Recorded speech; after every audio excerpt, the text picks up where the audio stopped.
Boom. Yo, good morning. What's going on, everyone? Happy Wednesday. It is 11 a.m., so we're live from 42 West 18th Street for Coffee with Creators. I dragged this guy in negative 17-degree weather. I appreciate him. Chris Knight, we're going to get into who this is. That Celsius? Is that Celsius? Are you going? Do I look like a Celsius guy? It's not negative 17 Fahrenheit. It's pretty bad. It's bone breaking out there. Let's be real, okay? Hearts go out to anybody that's out in that cold today.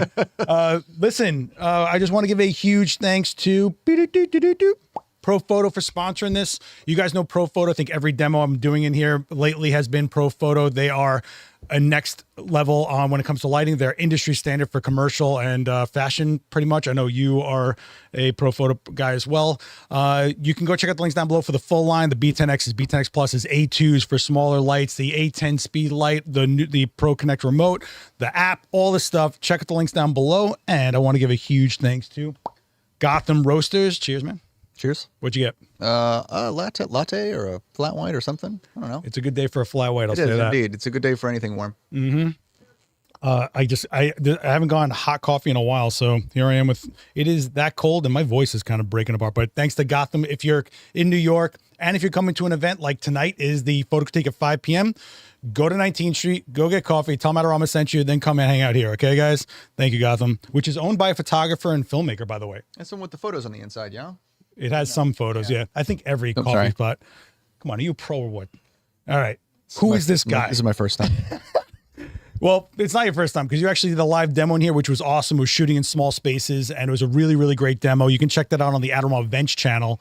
But just to give you an idea of who this guy is and what he shoots, Chris Knight is a known entity in this industry and a lighting snob overall. So, but you can tell. Snob in general. Bro, I mean, the level of work, it's obvious.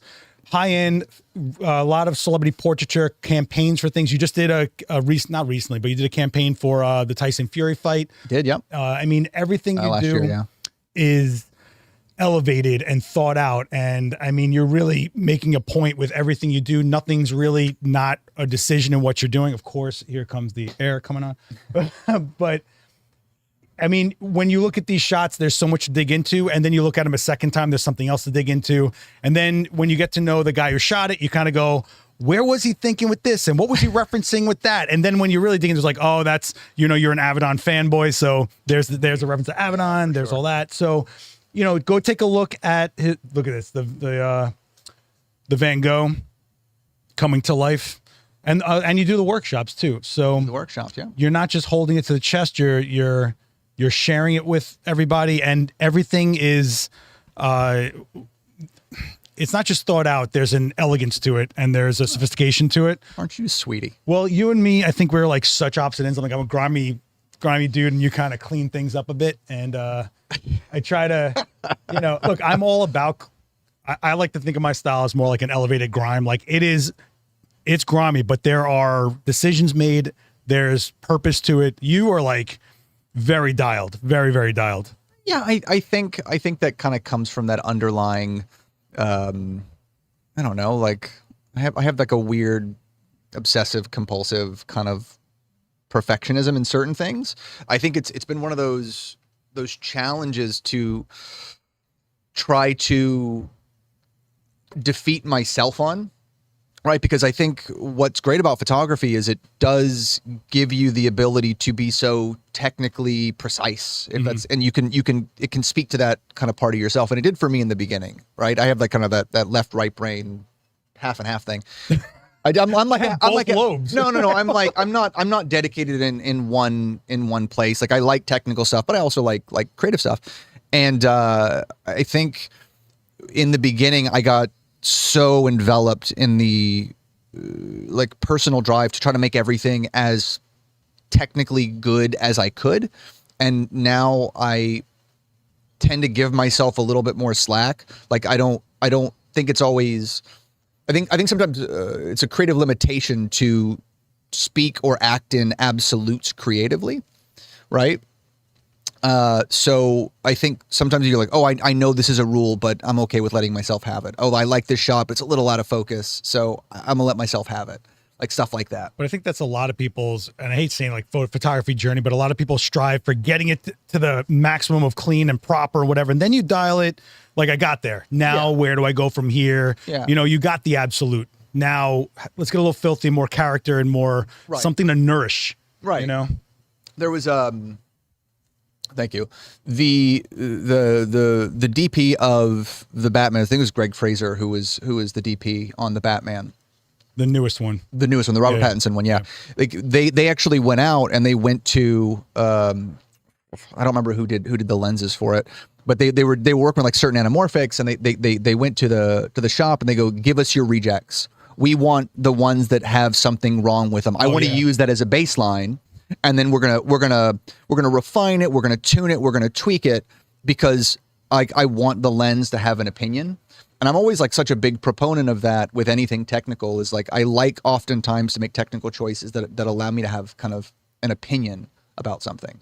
Well, I mean, it's kind of interesting whenever I always say it's like when you talk to musicians, like David Bowie is always like, they always program these sounds they think you want in this equipment, but it's when it messes up and makes the weird sound that we can't get otherwise is when we feed into what it can give us. And that's why a lot of people go, you know, for a long time, people were like snobby about lenses or whatever and trying to get like the most clean, whatever. And then you find people like, no, I want like a plastic lens. Sure. The Helios lenses became like legendary. Absolutely. Well, they used those for the Batman. I'm sure they did. Yeah, they were rehousing them, yeah. And, you know, Holgas, when I was coming up, Holgas were $7. In fact, I was part of a gallery show that didn't let you use a camera that was more than $10. Now you go get a Holga with a plastic poured lens that each one's is different. They're $80, $100, $200. Yeah, and I love all those things. Like I went through a rabbit hole over pandemic where I probably bought, no joke, 30 lenses on eBay. I'm like anywhere between like $30 and $100, and like cheap ones. And I go, let me just put it on and see if I like what it does. Yeah. What are the characteristics? Like when the coating changes, I would take them apart. I was shaving, like taking a grinding stone and like changing focus distance on them and everything. Like I was really messing with stuff. Cause I go, wow, it's $30. If I break it, well, chuck it. That's what I always do. And I found some cool stuff, and I found a bunch of stuff that didn't work. And you know, as long as you can spin it to focus at some point and it'll actually shoot, figure it out. I mean, whenever I have a lens that's something's wrong with it or whatever, instead of getting serviced, I'm like, let me drill a hole in the front element. Let me see what's going to go on when we start doing some stuff. Yeah. But I also think, you know, as much as I want to kind of go down those rabbit holes, I don't always necessarily find the right opportunity to use them. Like it's a matter of like, all right, now that I'm doing XYZ, what's a good use of this thing? Well, you can't make it a back pocket. You can't make it a gimmick, right? That's what I think people. Right, exactly. Yeah, I mean, when I started shooting the BMX magazines, everybody was fisheyes, but I'm like, everything doesn't need a fisheye. No, but it has its place. Yeah, like you can do cool stuff with it. Right. It's just like when people throw shutter drag into everything and like, look, yes, you did a technique, we got it. Does it work for what you're shooting? Is it applied? You know, there's a lot of questions in the chat. Actually, Chris, when's your next cinematic workshop? I don't have one on the books. I don't know. Maybe sometime this year. This year? I don't know. Deb is asking, was it Harper's Bazaar Russia cover in Chris's Instagram? No, it was Kazakhstan. Kazakhstan. Go. Does it say it in there? KZ, yeah. Yeah, there you go. And please, if you don't know Chris Knight, go ahead, check out his Instagram and give him a follow, because you're going to be like, oh, this is awesome. I'm not as active on it as I should be. I'm not great at social media. Wait, to know the difference between clean and grimy, what's Chris's favorite gel color? Because Seth's is a type of toxic green. Do I really lean on toxic green that much? Yeah. I think I lean on like a rusty lately. I feel like I've been doing like a toxic rusty. Yeah, like I go through phases. Like there was a period of time where I probably would say that like I shot almost everything warm. Everything was super warm. Not even as gels, just warm. Your warm period. And it absolutely was. No, 100%. And I remember showing my portfolio. This is probably, I don't know, 8-10 years ago. And I was at a portfolio review, and I was feeling really good about it. I was like, this just feels cohesive. I'm ready to just like start showing to some people. And I remember like a couple of the comments were like, everything's all one color. And I go, yeah, it's my style. It's cohesive. I go, okay, great. And so I kind of took that to heart, and I was like, all right, well, maybe try something. And I went in the opposite direction. I started shooting everything cold. And so I ended up putting a lot of, and just playing around with cold and trying to find cold and making cold work. And then recently I've been doing like some green stuff. So like, it really just depends on what I think is appropriate for what you need.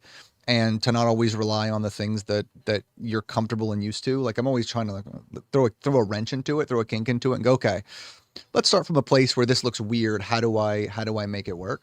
Yeah. And I always have a little fun with that. I think we all get into a mood where after you learn the basics and you're growing, I think we all get into a mode where you shoot something and it might be a different style. And even if it's like technically correct, you go, something's wrong with this because it's not your voice or your perspective or your point of view. It doesn't fit. And that's when you start really dialing in what your point of view is, what your perspective, which is the hardest part of all of this. Sure.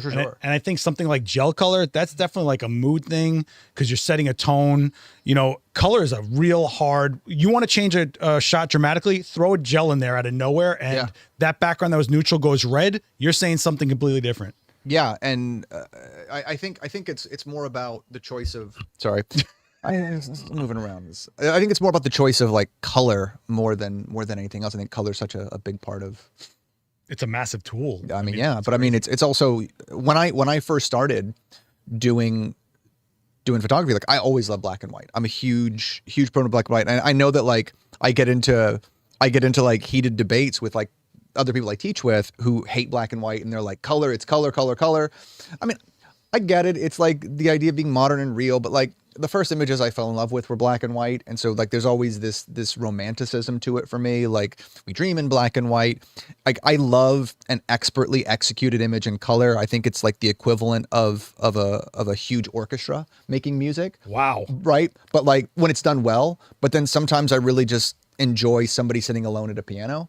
And that's for me, like what black and white can be. Well, you got to be honest, you're stripping away an element, right? Yeah. So then you're taking black and white as on its own is a surreal feel. And you're already taking away color. So now what are we focusing on? Geometrics, texture, perspective points. If you take away some of the distraction and it's not a tool that's getting you to an end result you're happy with, there's no right or there's no, I hate when people go like, I hate black and white. No. What are you shooting? Sure. What are you going for? Sure. But even when I started, and one of the reasons I shot black and white is because I wasn't good at color. Right? Because interesting. Because I'm a Florida trash bag. Like, you know, like we don't have taste down there where I grew up, and so like I didn't have like in Florida. Yeah, absolutely. I didn't have like underlying. We can cut that, right? No. Oh, great. Oh no, that's getting clipped and put on. Great. Put that on Instagram. No, God, no. But like, I kid. But I didn't like. I didn't learn all of these things growing up. And so like when I love that you work yourself in a corner. I love it so much. Great. Thank you. Good night. Yeah. So like when I started to do color, finally, I really treated it like black and white. Like it was really monochromatic and it was really singular. And then it was just kind of like, how do I expand this and make it a little more and do a little more with it? And so like the way I approached color was fundamentally on the back of how I looked at black and white. So, I mean, I grew up here in New York and I was raised by photographers here in New York. And to me, some of the most impactful images I saw growing up were black and white. Some of the images that grabbed the most attention were color. And that's kind of how I approached it as I was trying to figure out where I was going with what. But I mean, it's crazy for people to stick to an avenue, in my opinion. You can develop a style and not stick to, you're really putting yourself in a lane instead of really defining who you are. I think the best photographers are able to shoot a gamut of formats and techniques, but still keep a tone of a style. And that's what's prolific, you know? Sure. I mean, I think there's a few people who are able to kind of really commit to a singular visual style. You know, you look at like Lindbergh did it. You know, I think Platon does it as well. But like, or even if you look at the newer work of the close-up portraits, he was Bescher's student. Martin Scholler, which is all the close-up portraits. It's like right? Mark Mann does that. Right. And Scholler's older environmental work is great. Like he's actually really good at doing like creative environmental stuff, but he's kind of become this mostly singular entity because it's not about the visual style. It's when you remove it, when you strip it away, it's about doing something else. Yeah. Right. And I think like all of those photographers' work is photography's the conduit. It's not really the main thoroughfare. Like, you know, if that makes kind of sense. Yeah, I think that we also have to keep in mind that the viewer is the end point. Yeah. And sometimes the viewer's not going to understand that. Well, I referenced this Avedon portrait. Like, they're not going to be there for it. They didn't study it like we did. But you also don't have to speak, like, you don't have to make your target audience everyone. Right. Exactly. Yeah. Sometimes it's the select few, the people who get it go, there's onto something there. But we're also in an era where, you know, an image will go up and then there's a massive conversation underneath it. And that's Absolutely. where people learn, like, no, you don't get it. This was from that. And like, you'll pick up things ironically, but it's a double-edged sword. You know, we deal with like the trashiness of it, but we also deal with some people that are like, well, actually this was in reference to this. Like, there's plenty of famous images modernly that are just recreations of stuff that you have no idea. There's a really good Instagram that I follow that does it. They're not super active anymore, but there's like a deep history. It's called like Behind the Mood, I think is what it is. Behind the Mood. And they'll show like, okay, here's a series that just came out, a portrait series or a fashion editorial. Here's what it's referencing. And I think that's super fun. There's a bunch of questions in the chat. Before that, I have a hard-hitting question for you, and I need to look at you while I ask you this. What are you actually laughing at in your headshot? I see this headshot everywhere. You're looking down. You're always laughing. It's the thumbnail for this stream. What are you laughing at? I have no idea. It was a long time ago. It was like 10 years ago. Are you trying to be personable? Are you trying to be relatable? Is that what this is? It's one of 7 times that I've smiled since taking that photo. And I look human here. Use it. Exactly. I stick with it. And so it's the image I always use. And like for this, I know you did. And for this, they're like, oh, we need a color image. I'm like, I don't have a color. I like ran it through like Photoshop's colorization. I go, here, please use this. Oh no, I love when it's like a trade show or something with other speakers and everyone's got their camera like this in their thing and they're all doing like their, and then it's you just like laughing. I'm like, are you an actor now? What is this? Are you trying to be on a daytime soap? Yes. One of the questions I wanted to get to was Daniel's asking, how can you develop a cinematic editorial portfolio when it takes a lot of art direction, lighting models, and crew? I mean, I think people get sucked in this idea to make something feel cinematic. It needs to be big. Yeah, grandeur. Yeah. And it can be, and that is usually what excites me, but it doesn't have to be. And it's about mood. It's about storytelling. It's about emotion. You can do a lot with like observed light. You can do a lot with one light. You can use your friends, and you can really do a lot of stuff that way and start there. And then as you're able to kind of prove yourself, you invite more and more people to expand it and be a part of it and make it bigger. And you can't always expect to have a portfolio of massively huge productions right out of the gate. It takes time. Or every time. Every time. It doesn't have to be massive. Sometimes those intimate, smaller things hit harder. I'm actually doing a class on this at Imaging. That's what I'm doing, a cinematic class. And now it's like a buzzword for like people like, I want to do cinematic. And then, wedding photographer will make it look like there's like a giant, tidal wave with like, a dragon come behind them, whatever. Like they think of it as big. Classic. For me, it's like you could do it with small lights, the tone of light, the color of the light, the way, like what makes it believable and organic that you're there, that the scene is telling you something that you can decipher. And one of the things you can do, take a movie that's really impacted for you, freeze it, look at it. What is it? This is probably a bad thing to talk about, but I was obsessed with the Dahmer series when the way they lit that. And if you really froze it at key points that you felt something, look what they did.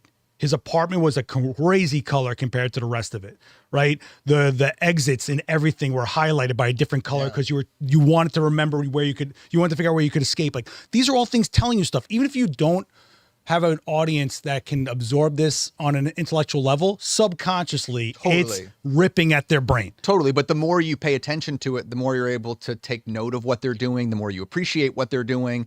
And then you can kind of take little pieces here and then you're like, oh, I like what they did here. I like what they did here. And you bring it into your own stuff. Yes, exactly. Yeah. Anthony do you find yourself trying to validate people's opinions of you and your art? That's a tough question. No, because I think a lot of times we can get into this echo chamber of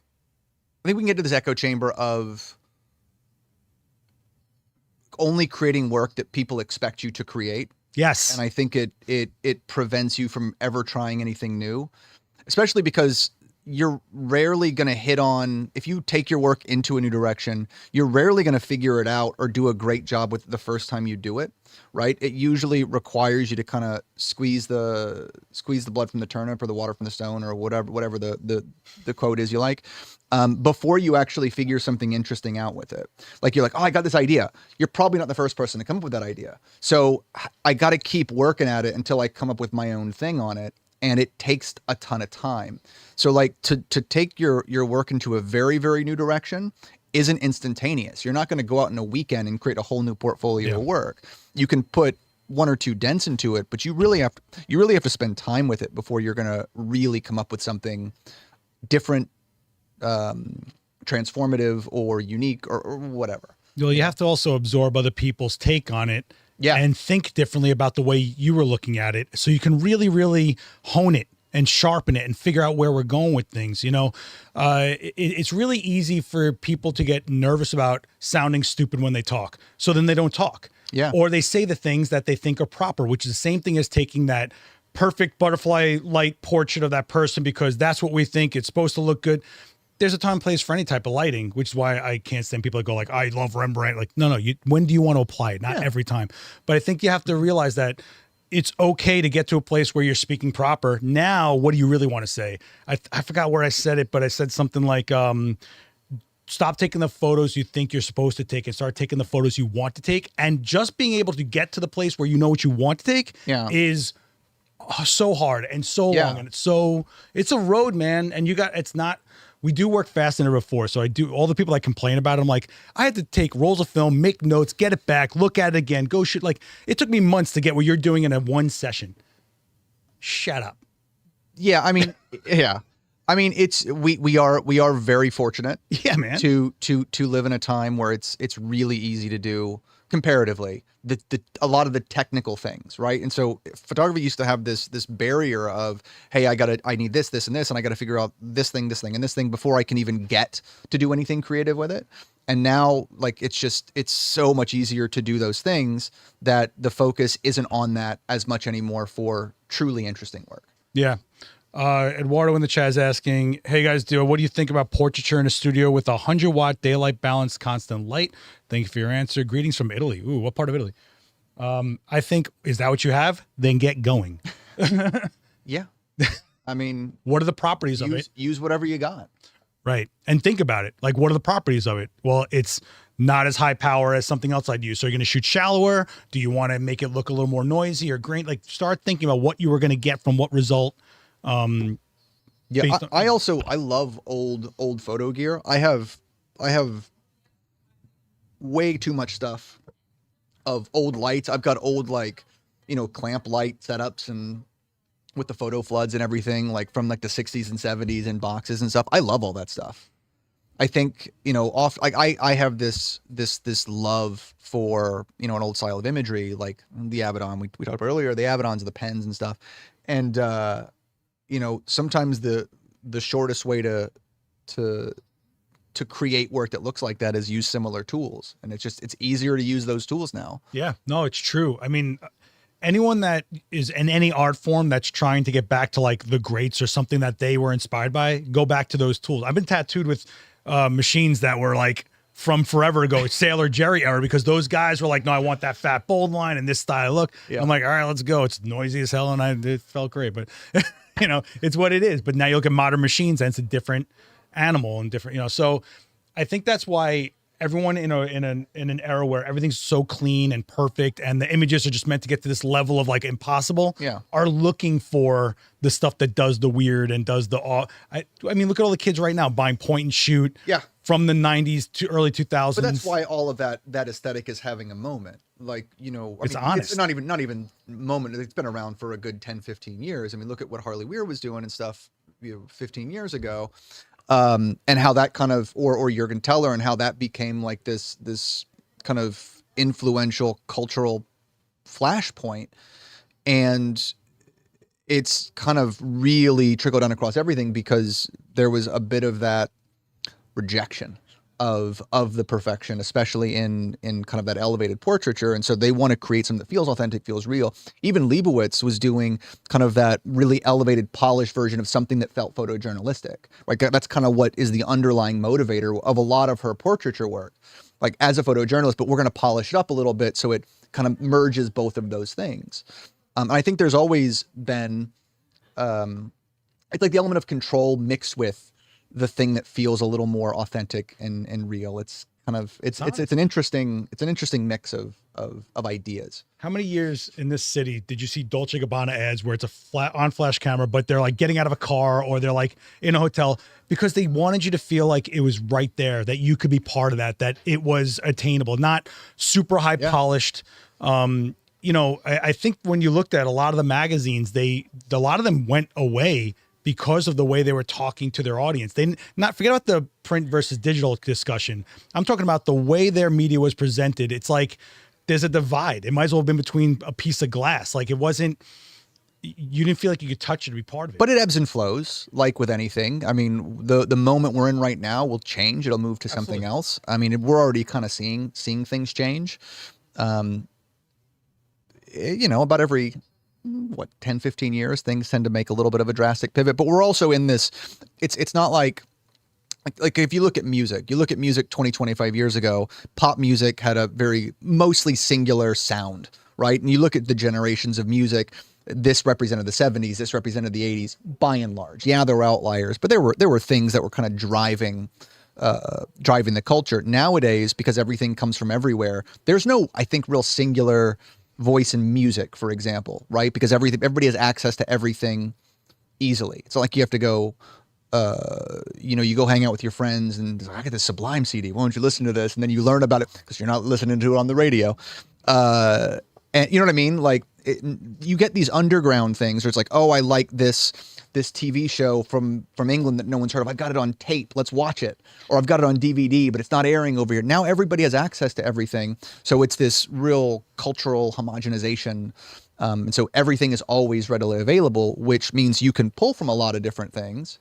But it also doesn't necessarily mean that there's always one driver. Well, I think that's what we dealt with years ago was there was gatekeeping. We can self-publish now.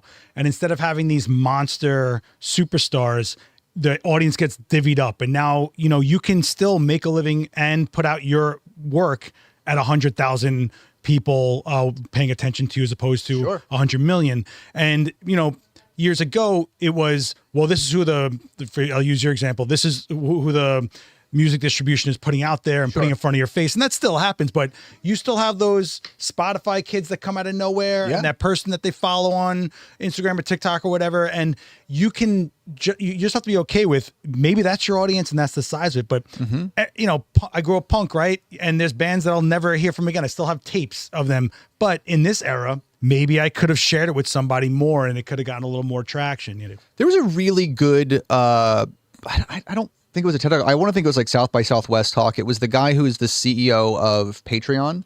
Oh yeah. And he gave this talk on South by Southwest about kind of the era of being a creative in the first part of the 2000s and kind of what that trajectory was like and how it was like the indie creator could make something because he was a musician. It's like I had true fans, and if you have like a true dedicated fan who buys, it's 1 in 100 who buys everything you sell, you can make your living doing it, and kind of what that trajectory was like and how that aligned with kind of the rise in social media and how you could like targetedly both reach an audience, but also an audience could find you as opposed to discoverability. Yeah.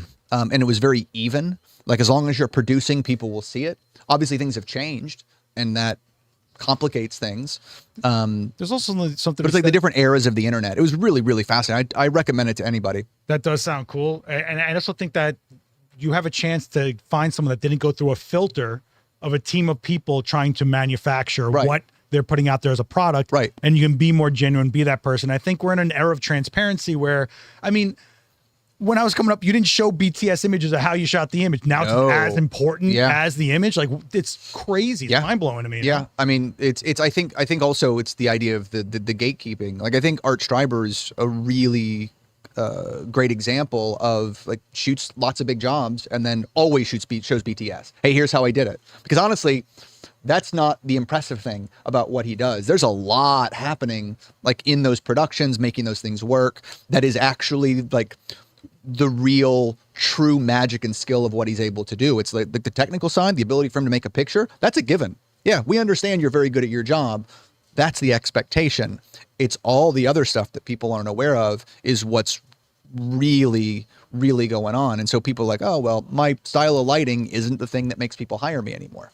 Yeah, I think the expectations are what, when you hit to a point of that, is where you start really having to believe in what you're doing. Right. You know, expectations are the worst. Earlier on, I just remember like they know what they're thinking they're going to get this from me, but you've got, then imposter syndrome kind of creeps its way in the skull, claws at the back of your head, and you're like, yeah, we'll do that right now. Let's go. Yeah. Yeah. I mean, I think sometimes we're our own worst enemy, you know? Absolutely. I sabotage myself every day. Yeah. Just, can you do it? Yeah. Yeah. Yeah. We'll figure it out. I'll read the manual tonight and we'll go do it. Yeah. You know, it's like, whatever. Yeah. Lindsay says she made you laugh in that portrait. It's probably true. That's probably what it was. Inappropriate. Yeah. Definitely was probably right. If you guys want, Lindsay actually was on this show as well. This is episode what? 40, what do we have? 45, 46, 40. We're on 46. There's 45 other episodes of this. So if you're new to this channel, check out that playlist. Sorry, I had to got to get them while we got them, you know? If you guys have any questions, hit us in the chat. That's why we're live. What's a place that you're looking to go next? Because I feel like you've got the technicals. You've been really, I think you approach every job you're doing as a case-by-case basis. But what about if it's not a job? Where's Chris Knight going as a creative himself? I mean, I think that's always the struggle. Like the things that excite me. Like I always like to say spinning plates. And so like, I always like the kinds of productions that fire on all different parts of my brain. And I'm trying to figure this thing out over here and this. And I'm just trying to keep a lot of things going. Those are the things that I like. Those productions are rarer because of the size and scale of them. So, I think, and a buddy of mine, like we always kind of talk about this, which is just trying to get out of our own way and make stuff just to make stuff. I don't really have a solution or answer for it, but I've done a couple of projects end of last year, early part of this year that I've got coming out soon, that I'm excited by. I've done some stuff for Sakonic where we kind of made some longer form stuff, kind of going through what that process looks like, which is people should check out. That's light meters for you kids out there, just so you know. Honestly, Sakonic has a great YouTube channel. Ab sees they really do amazing videos on there. I love Ab. Ab is incredible. Ab is, I consider myself a relatively tech savvy person. Ab is the person I always go to if I ever have any question about anything technical. He is the most knowledgeable person I've ever met in my life on anything deep with photo. And he's seen it all. He knows everything. And he's doing it every day. Like he's not just like a guy who reads specs and absorbs. Like he's physically got it in hand every day. Working. Ab's brilliant. And what I admire a lot about Ab is that he just keeps wanting to go and get the next image. And that's the thing I struggle with is like getting up and going, all right, what am I shooting? And then it's like, well, what am I shooting it for? And then you got to you're making this discussion in your head and then the day's over and you're like, oh man, like, you know, but I feel like that's the hardest part for any creative is like, well, why are we doing this? Is anyone go do something care? With it. Yeah. Right. Right. And I mean, him and I we'll have these things. It's like, I'm running up against this problem on XYZ. Have you encountered it? And he'll be like, let me call up the person who works at the company and see if we can get a back door into this thing and figure out a solution. Dude, when he calls me or something, I'm honored. Yeah. I'm like, hold on, Ab, let me drop everything into, you know, because he's learning streaming and stuff like that. So I'm trying to help him out. He's great. He's unbelievable. Yeah. And we're also at a crazy place in this industry where everyone's so willing to share. Yeah. I don't think it was like that years ago. No, not at all. It was so hard for me. I had to assist. I always tell you guys, I had to assist someone for months before they told you like why they did that thing or whatever. Like now this is the assisting part. Like come hang out. Let's do a demo. Let's talk it out. But you got to go on your own and do the homework. I mean, that's always it, right? I mean, you can watch somebody do everything. Doesn't mean you can do it. Right. And I think in the learning stage, the first, 5-10 years of doing this, you got to be endlessly hungry. you got to be so eager to go out and make stuff. And it's going to be stressful. It's going to be hard. It's going to take all your time, energy, and probably expendable income. And you just have to do it. And if you don't, someone else will. Michael's asking, how do you approach location scouting for your work? I go. I go. I mean, there's different things you can do. I Google Earth it, and I say, no, but I'm saying like, oh, we're doing this thing at XYZ. And if I've not been there before, if I think it's going to be challenging, I'm going to go look at it the day before, a few days before, make sure I get eyes on it.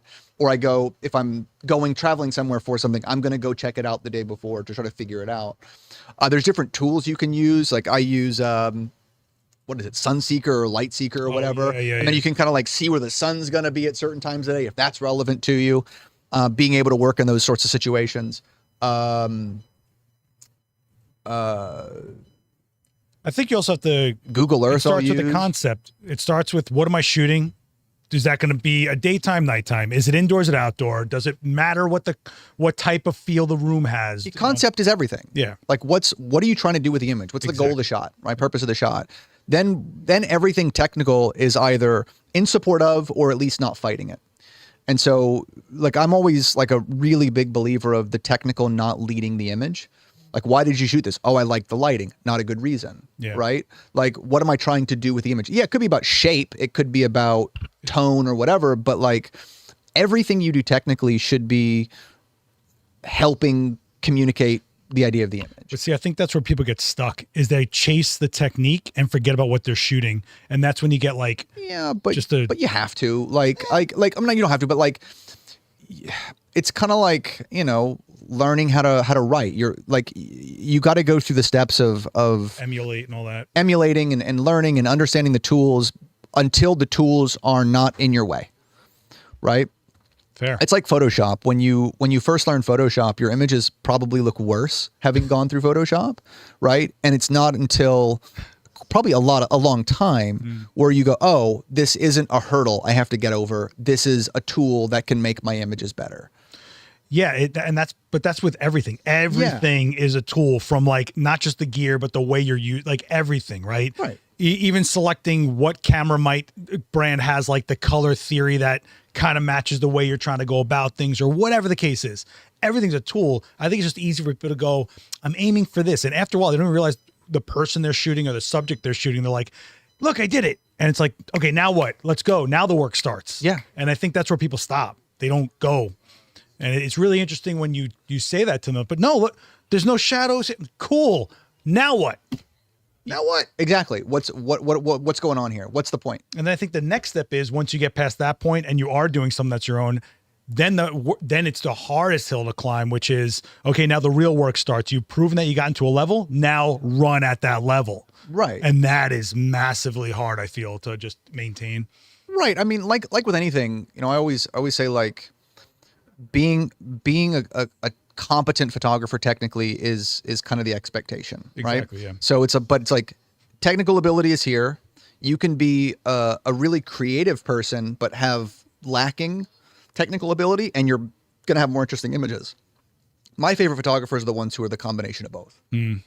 Technical mastery of the craft, but also doing something that is creative. Those are the ones that I like. Yeah, but you do a lot of stuff where you go and actively look at other people's work. There's a lot of people that just don't do that, or do the research on where you love history of this stuff. I do. I mean, that's me. You but nerd. like I rolls his eyes. You Abaddon fanboy. I know. Add it to the list. I think, like, it's always you can't know where you're going if you don't know where you're right. Right. Yeah. So there's kind of a twofold approach to doing that sort of a thing. One, I don't want to do something accidentally that is like what someone else has done. Yep. Yeah. Right. Because it doesn't look maybe original, or you may end up looking like you're trying to rip something else off that's not intentional, or clearly reference it, just so you're not. But if you are aware of it and the reference is clear and it's an homage, it's a little bit of a different thing and it's kind of a tip of the hat. And even if I am doing an homage, like sometimes I do it really literally. Other times it's trying to provide just enough where you're like, okay, this is a tip to this. And then change it, know enough like what you can change so that you're doing something a little different with it. That makes sense too. It's like you're not just changing something for the sake of changing. Like there's a reason behind it, right? Which I think is why this is a language. It's not just saying random words. Sure. Everything you put in that frame is a word in a sentence. That's I always say that, right? Dead Pixel Necromancer. I haven't seen it in a while. Isn't that like the best name? Fantastic. What is one of your favorite collaborations? Imagine you're schizophrenic and you just keep collaborating with yourself. That'd be amazing. I don't know. One of my favorite shoots I ever got to do though, was I did it for Creative Live back in the day, and I got to shoot at the end of an active runway, and I was doing like a recreation of a historical like RAF World War II portrait. Jeez, and it's this guy getting a haircut at the end of an active runway, and I actually got to like bring these antique World War II airplanes out of the hangar and like point to it on the end of the runway and like arrange it, and then we lit the whole thing. It was one of the coolest things I ever got to do. That is pretty lit. Yeah. Wait, is there like any video of that or anything? Yeah, Creative Live's probably got it, but it's probably the trailers or something online. You gotta love how everything's like he gets so excited. It's like no, but the photographs on there. It was one of my favorite projects I ever got to shoot, because sometimes you're like, you look around, you're like, yeah, this is pretty freaking cool. Like you get to do this kind of stuff sometimes. You know, every time I see you casually, I always think like, whatever I say to this guy, it's a 50-50. He's gonna be amped or he's gonna be like, bore someone else with that. You know, I always think like that's kind of where it goes sometimes. Lindsay's actually asking, where did you learn how to do big productions? Did you have someone ask or guess or fake it? A little bit of all three. I assisted when I was in Miami. I assisted a fashion photographer, a guy named Navid, and that was kind of really the first time I was able to see bigger productions and sets. And I'm a big fan of assisting. I really encourage people to do that.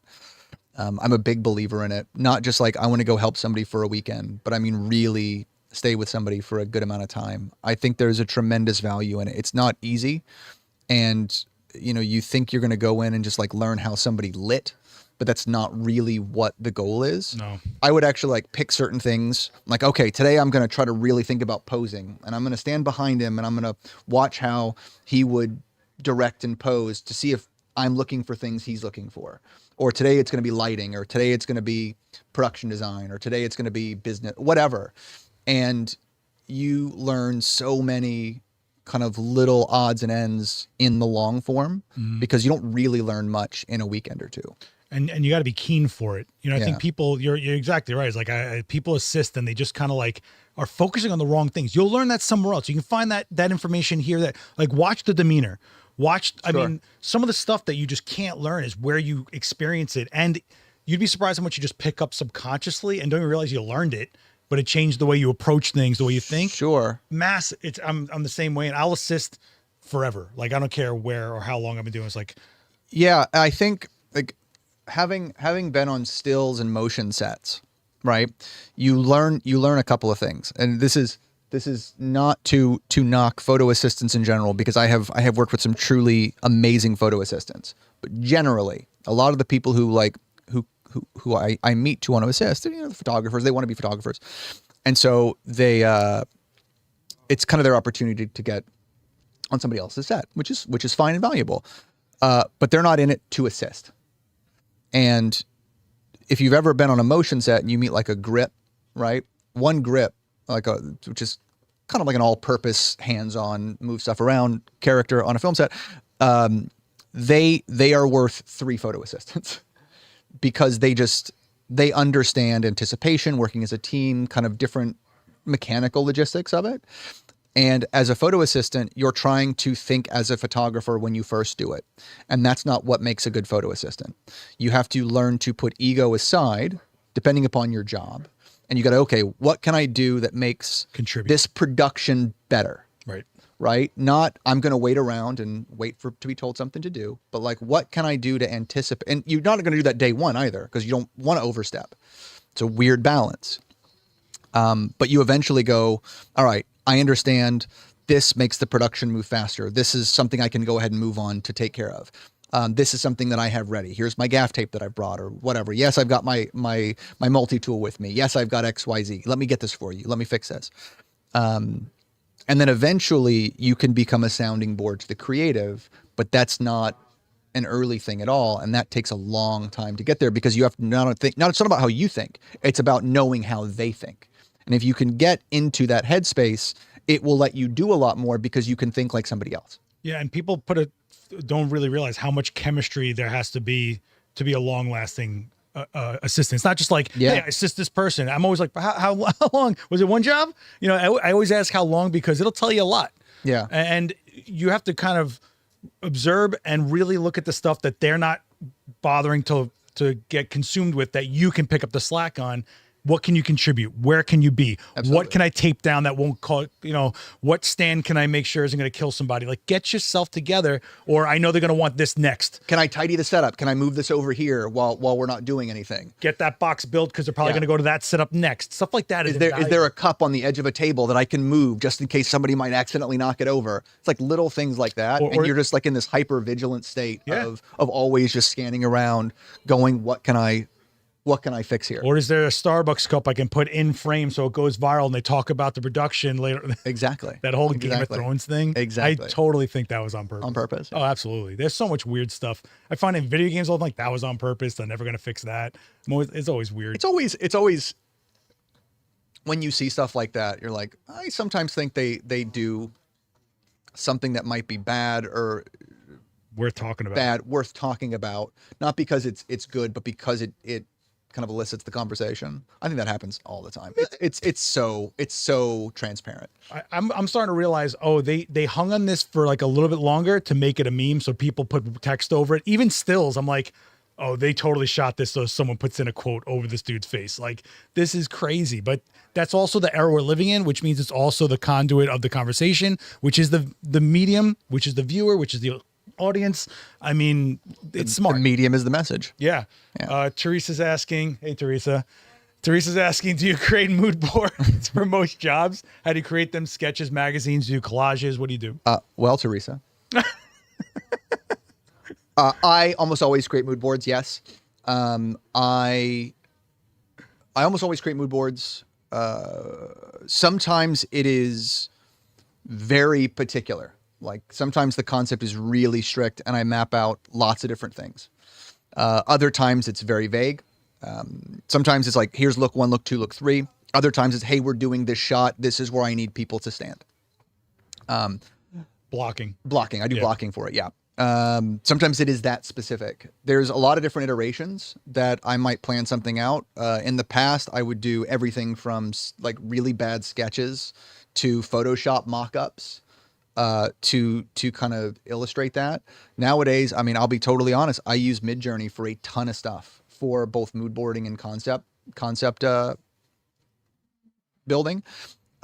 Once you kind of dial in a way that lets you kind of sort of create images like what you make, I can look at different versions of stuff, but I can also create mood boards that let everybody really be on the same page. Instead of going, okay, we're going to be in this sort of a location with this kind of a lighting, I can put it all together. And even if it's not exact, people are really clear about what it's going to be. Yes. And that's really helpful. I mean, you looked at it, what could I do with AI? You didn't just go like, oh man, AI is going to take everything from like, no, what can I do with this? How that's a whole long conversation. And it's not black and white. And there's a lot of things that are really complicated, and I have really strong, complicated feelings about it. But as a tool in that capacity, I do find it really helpful. Yeah, and I think I always find it funny with mood boards. They give me like 17 versions of the same thing because they're trying to hit this point. If you can do it in one and be like, no, I know we want this tone of light here, this color here, this setting, that expression. I'm like, oh my God. You literally just asking AI, no, put it together. Yeah, that's exactly it. And you serve it to them. I absolutely think that's invaluable probably. And not everybody you work with has the imagination to be able to compile that all together. That's true too. Right? And so especially the money people. Yeah, exactly. And it's that's not where their brain is.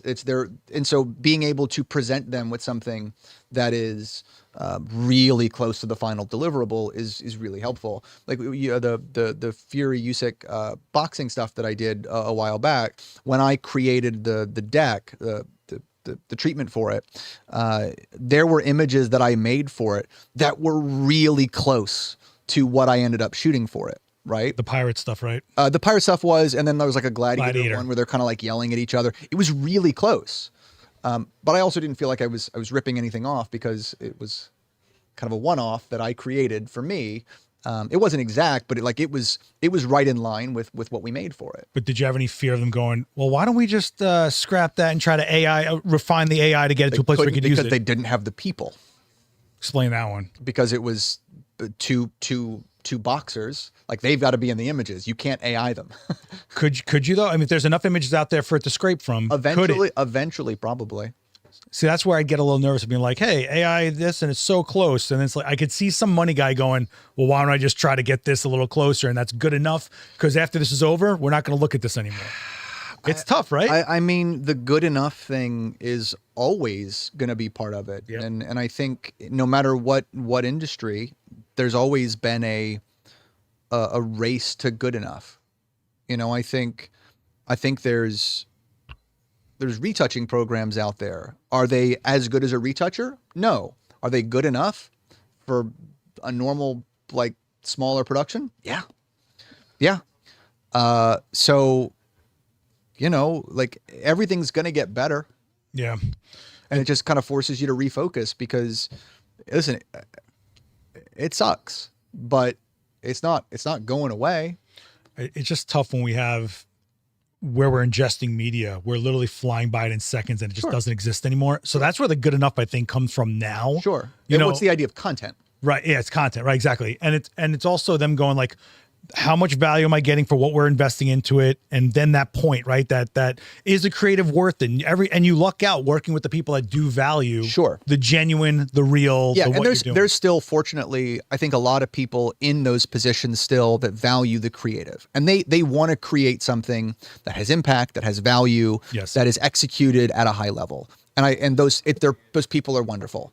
There are also, you know, as counterpoints to anything, there's the person who it's the great creative at any cost, and then there's the pragmatic person on the other side. It's your Walt and Roy Disney, right? There's always been that balance, and so you have to understand both to exist in that space in a like a commercial setting, because you go, listen, this is what I'd love to do, but I understand if this XYZ isn't practical, how do I come up with a solution that kind of gets me close to what I need, but also says, all right, well, we can fulfill this check mark over here. It's a balance. I mean, I think, like with anything, there's going to be a lot of people who use shortcuts to make something for as cheap as they possibly can. There's always going to be that. It's always going to undercut a certain type of person making those sorts of images. But I mean, maybe records are the analogy for it, where they used to be the main dominant form of how everybody yeah, I see that, how everybody listened to music, and then it went away, and then it had a resurgence because it was special, right? It was the thing that was the analog special thing. And I think if you can find your way to work toward that idea, goal, and niche, like that's maybe where things go. I don't know. I really don't know. I think it's case by case a lot of times. And sometimes, you know, a lot of what we do is for promotion of something else.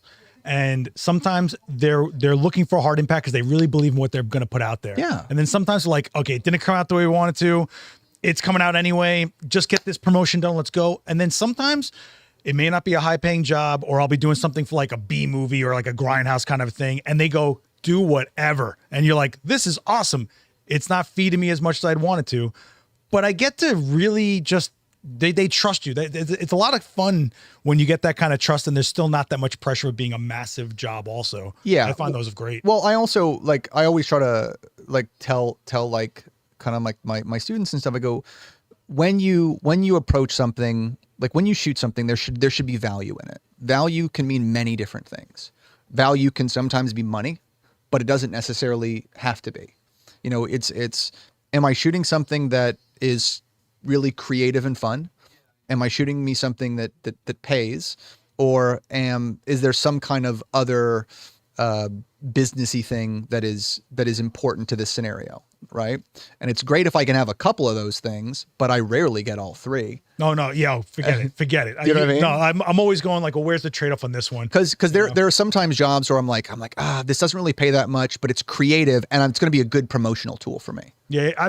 Right. But that's another weird razor's edge of like, well, you get to get paid in exposure now, you know, that kind of thing. It's like, are you going to give me full creative control then? Yeah, well, do you know what I mean? But it's also, hey, I did this. It's like listen, I know, and I know that there are big companies out there who put their thumb on the scale of that, and it does make it complicated. Yep. And you're like, I'd really love to have this person as a client, but they're not going to pay me anything. I get it. I think it sucks. I think it's unfair. It's a low cost of doing business. Like, how long do you do that work for that company at that lower comeback because it's doing this, you know? And that's something that everybody has to do, like has to weigh for themselves. Absolutely. But I don't think there's an absolute. Like, I don't think it's like, oh, if I'm not getting paid my rate, I'm not going to do it.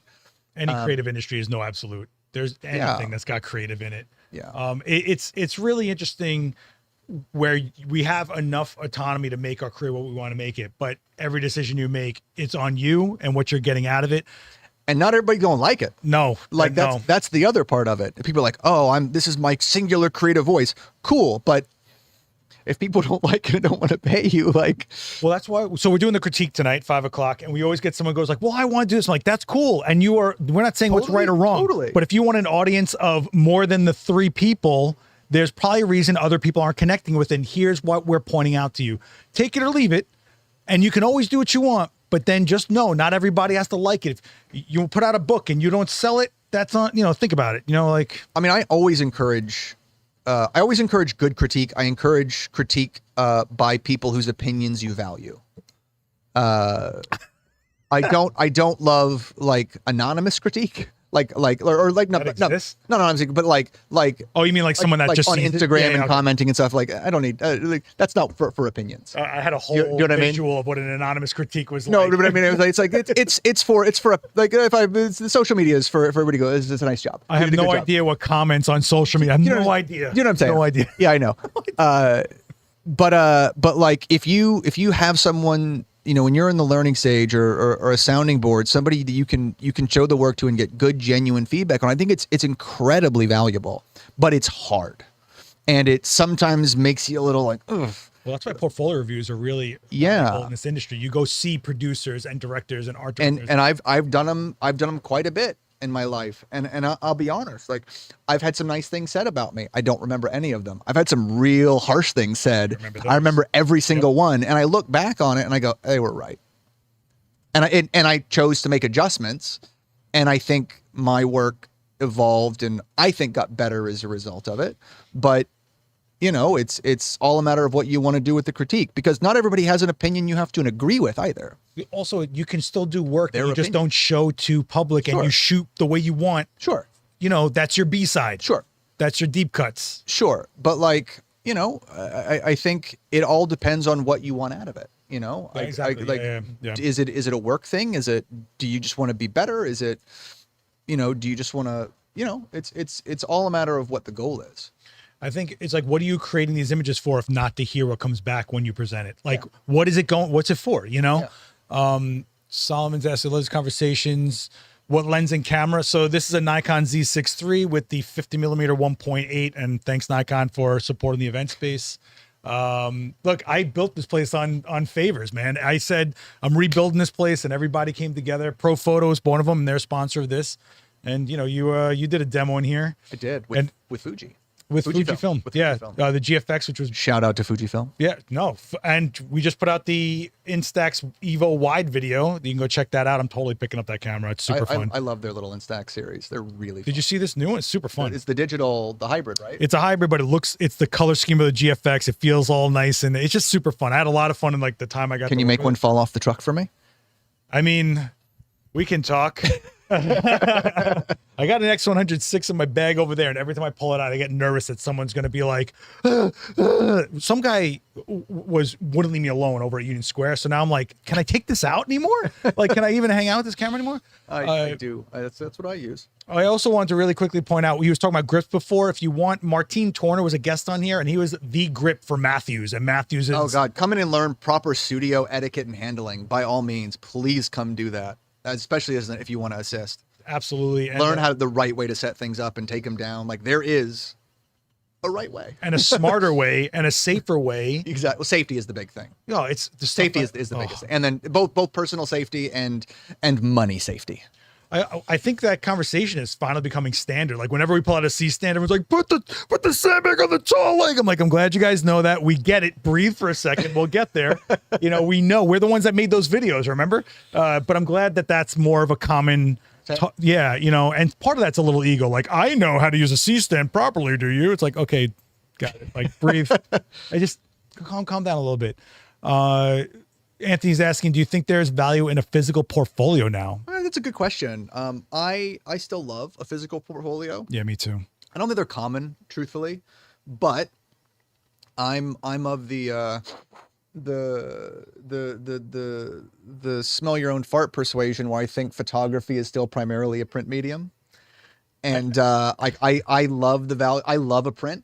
I love the specialness of a print. Yeah, but I think a print is saying this is what it should look like. It's not, this screen interpreted this way. But that's what the printed portfolio is. It's like, in a best case scenario, what do you want your work to be? When you can control everything, and if you can print beautifully and you can print well, that is the best your work will ever look. Because everybody's screen is different, different scenarios, and like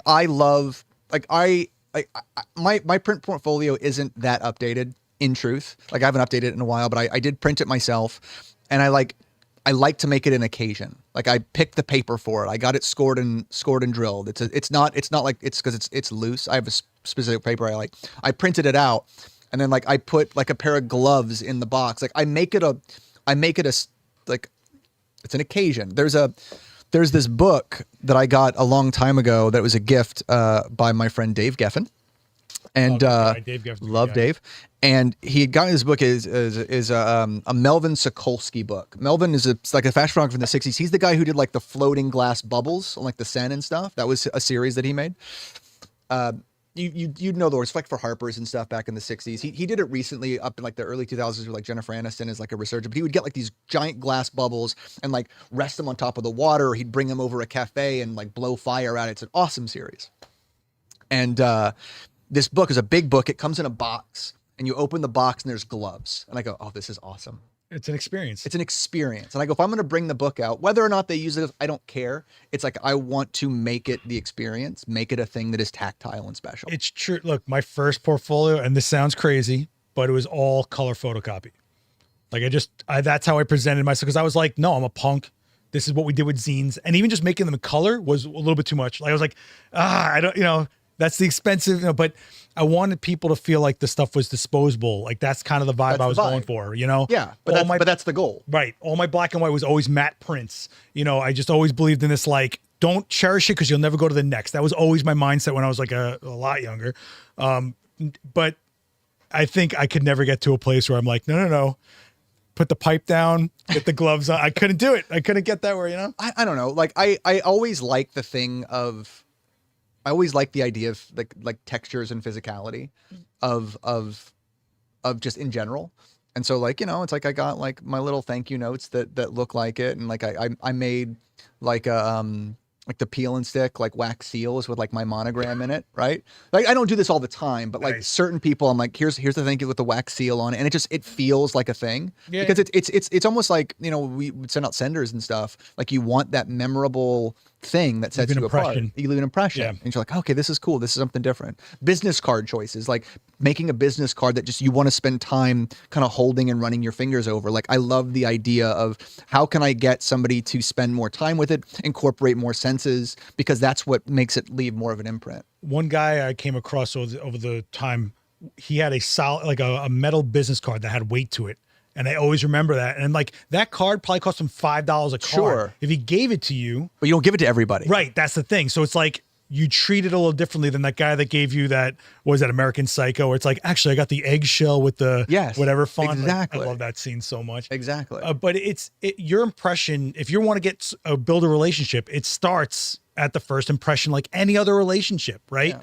So if you wanted them to look at you a certain way or come at you a different way, because we approach people differently, based on everything. So it's a whole.